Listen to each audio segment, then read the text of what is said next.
This is DW News Africa. Coming up on the program, the Democratic Republic of the Congo is experiencing historic days relating to both its past and future. The country remembers its founding father, Patrice Lumumba, who would have been 100 years old this week. His daughter speaks to us about her father's legacy and the continuing relevance of his political message. And he was not assassinated because he was Patrice Lumumba. He was assassinated for his values, his conviction, his faith, and especially for liberty. A lot of war. In a quest for peace, the DRC and Rwanda signed a deal with the US. But what exactly is in this agreement, and who stands to benefit? Also coming up on the show, Northern Ghana is welcoming members of the African diaspora as they return to the continent in search of connections to their ancestral past, a painful history that goes back many generations. We can get the scent of our ancestors after all these years. It's mind-boggling.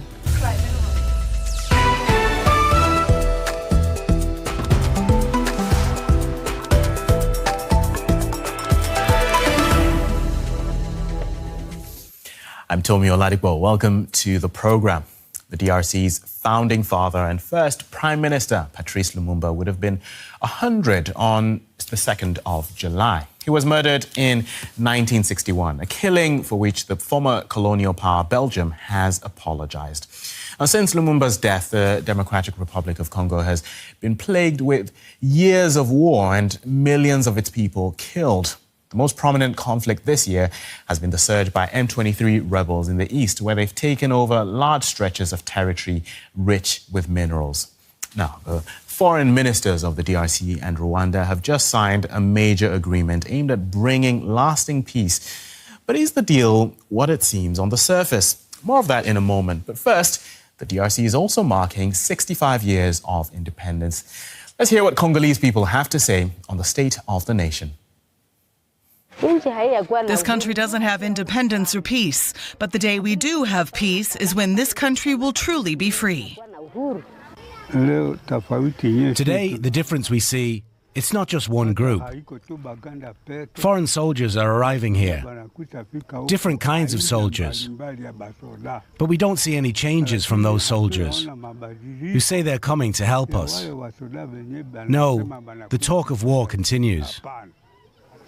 In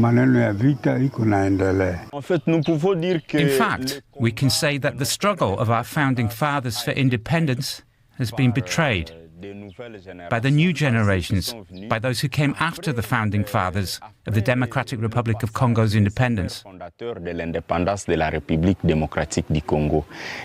wherever Lumumba may be now, he would say that, in any case, the vision for which the founding fathers demanded independence for this country, this cause has not been honoured. Now, it's difficult to talk about African liberation without mentioning Patrice Lumumba, the founding father, as we've heard there, and the first Prime Minister of an independent Democratic Republic of the Congo. We'll hear his daughter's reflections shortly, but first, here's a portrait of the Congolese icon. This is Congo's first prime minister just hours ahead of his murder. Patrice Lumumba was assassinated months after freeing Congo from Belgian colonial rule. But let's take a step back. Here's Lumumba negotiating Congo's independence in Belgium. And here he is on the day of Congo's independence, giving an impromptu and fiery speech. Nous avons connu les ironies, les insultes, les coups que nous devions subir matin, midi et soir. The man in white is the Belgian King Baudouin. He was shocked that Lumumba dared to speak about the atrocities committed by Belgian colonialists. Baudouin and other Western leaders saw Lumumba as a threat to their power. And above all, they wanted to keep control of Congo's mineral resources. So they sided with his political enemies and orchestrated his assassination. Congolese and Belgian officers executed Lumumba on January 17, 1961. The assassination had the tacit consent of the US, who had previously planned to use the CIA to murder Lumumba. Lumumba's body was mutilated and dissolved in acid. Only a tooth, which a Belgian officer kept as a trophy, remained. It wasn't until 2022 that Belgium returned the tooth to his family and formally apologized. Un homme a été assassiné pour ses convictions politiques. But until today, no one was ever held accountable. And with us now is Juliana Lumumba, the daughter of Patrice Lumumba, joining us on the lines. Good to have you with us. Your father would have turned 100 years old this week. How do you, looking back, how do you remember him? How do I remember him? I was so little, but I was most of the time with my father when I was awake. So, I must be there. He was very near. I was near my father. I used to go with him in his office when I was little, when he was prime minister, looking at him working. So, a very, comment on dit, tendre. My English is not good. You understand? Yeah. Yeah. Comment je dis? Il était très tendre, très près. Very tender, very gentle. Very tender, yes. Right. And looking back over time since the tragic events, it's been a long search for accountability for you and the rest of your family following your father's killing. What would justice look like for you? Justice will look like for me to know the truth about what really happened. Because everybody talk about assassination, everybody agreed that he was assassinated. But there is no, nobody is accountable of that. But for me, it was not, we celebrate. And we're doing the commemoration here, as exact from the 2nd of July 2025 to 2nd of July 2026. And he was not assassinated because he was Patrice Lumumba. He was assassinated for his values, his conviction, his faith, and especially for liberty. And economic sovereignty, especially because he wanted social justice for all, that the riches of the Congo will be distributed to all the Congolese. And that was against the interest of the Belgian regime at the moment. We've heard a lot of things, we knew a lot of things, but we don't have the truth. Who's accountable of his murder? Nobody is, coupable. Nobody, Held responsible. Coupable in English. Nobody is responsible. No Belgian, no Congolese, no American, nobody. And there is an ongoing case. I know we can't say too much about it because it's in court, but there is some kind of something happening. Does that bring you any comfort, or do you still have questions? I have questions because it's been in court for 30 years. It hasn't been in court today, but for 10 years nothing happened. And now, because it was in court against 12 persons, 11 of them died. Davignon is the only one who's still alive. He's 92. So we're going step by step. It's not comfort. We are, comment on dit, en avance. We are going further. Why not? How do you want future generations, when you talk to younger people, when you talk to your family members, how do you want them to remember Patrice Lumumba? How do you want his legacy to be taken forward? They already remember him because when I was in the broadcasting with youth, they were between 12 and 20 something. And they were talking about Lumumba. They asked me a lot of questions, and especially they wanted in the educational system, they wanted to have better school, better structures. And they said Lumumba had the independence with his pen and his speech. And we want to be other Lumumbas. And they want to work better.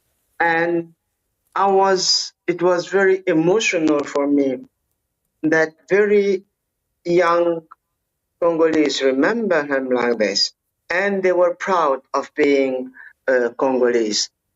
Not only because they remember him, but because they accept his values, values saying that we will show the world what a black man can do when he works in freedom. And that's his value, having determination, having strength to believe in themselves, to go further. And they want to be part of the development of the country. And that, for me, is part of his legacy. And I can say I'm proud of this. And when I see also in the youngsters in my family, and they believe in it, and they are doing it already. So his legacy is going on. Okay. We appreciate your thoughts and your time, Juliana Lumumba. Thank you very much for speaking to us. Thank you very much, too. Have a nice day.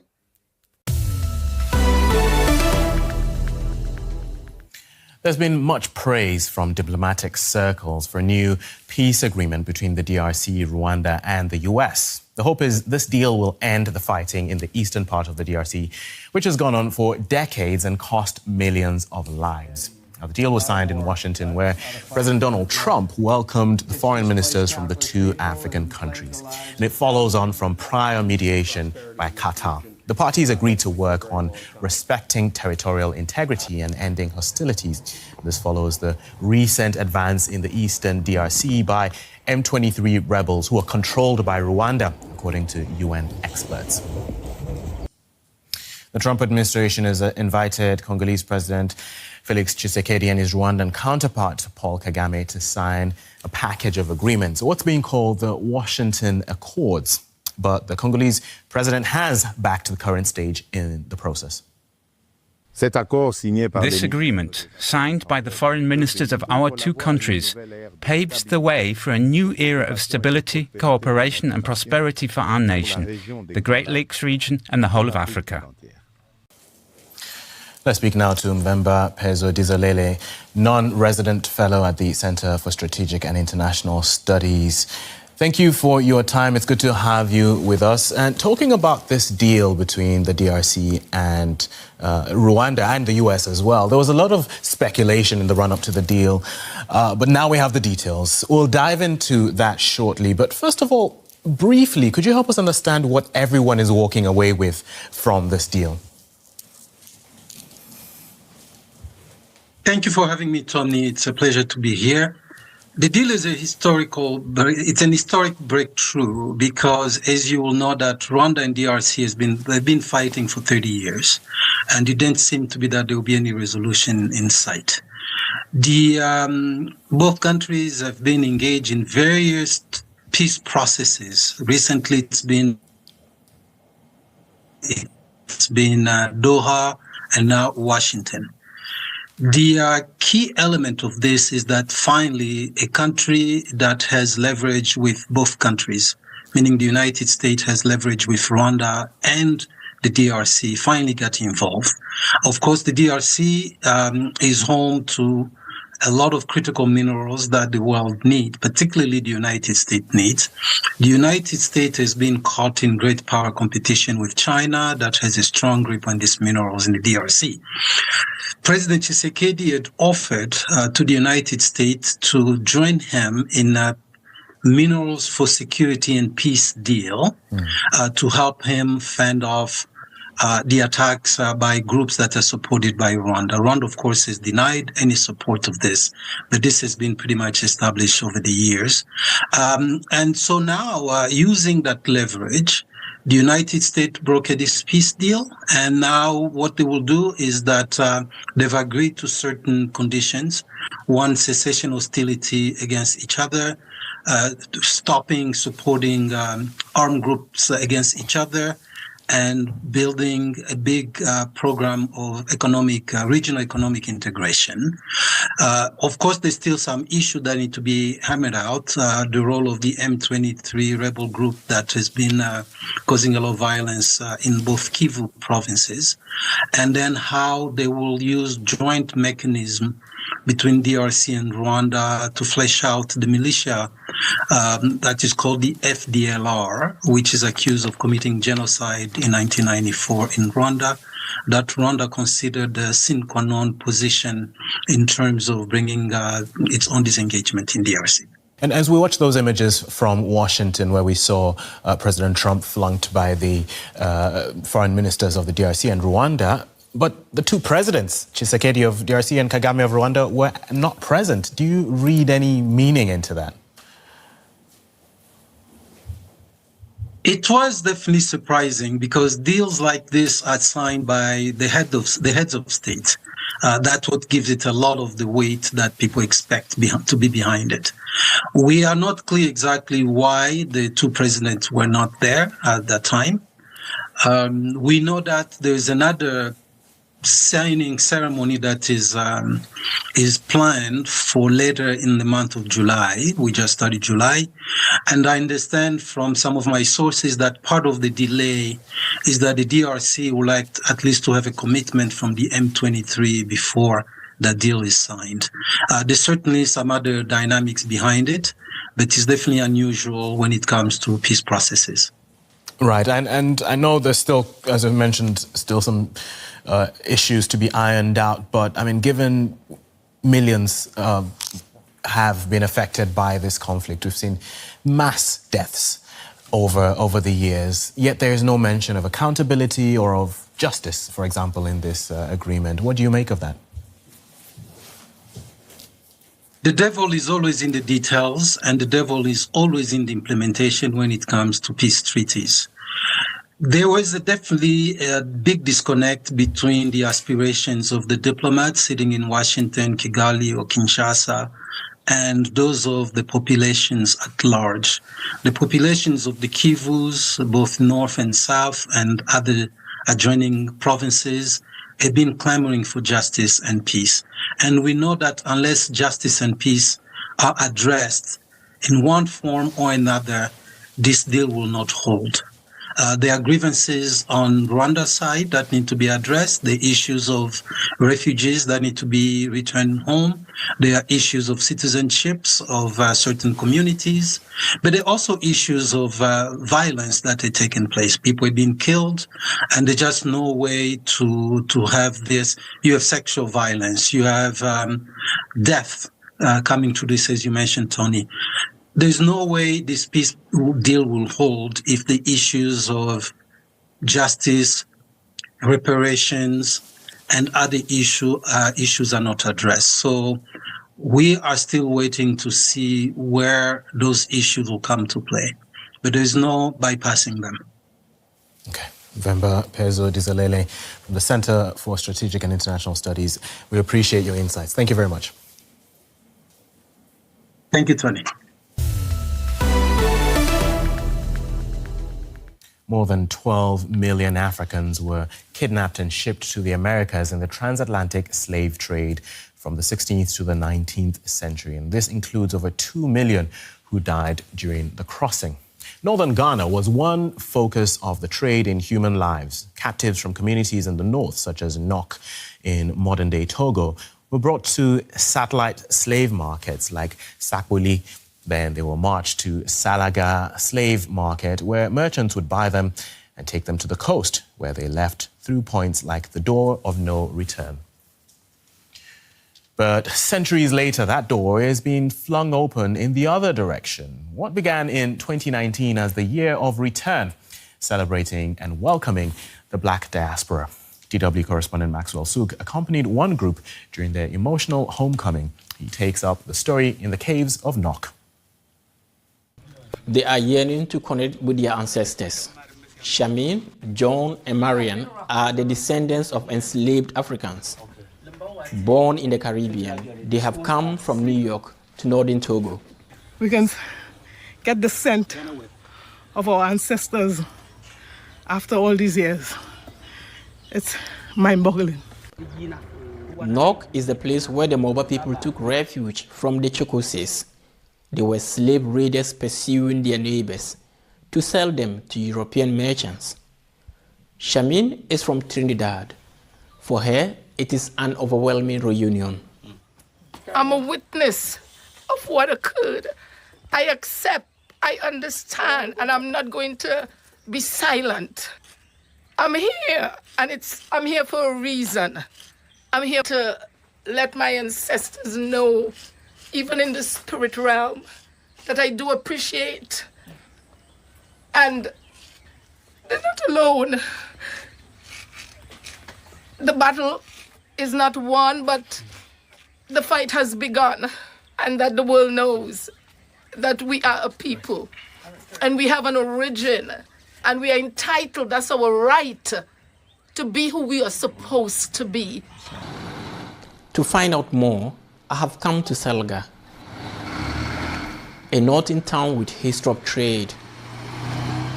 It's long been famous for commerce, selling things like salt, cola nuts, and human beings.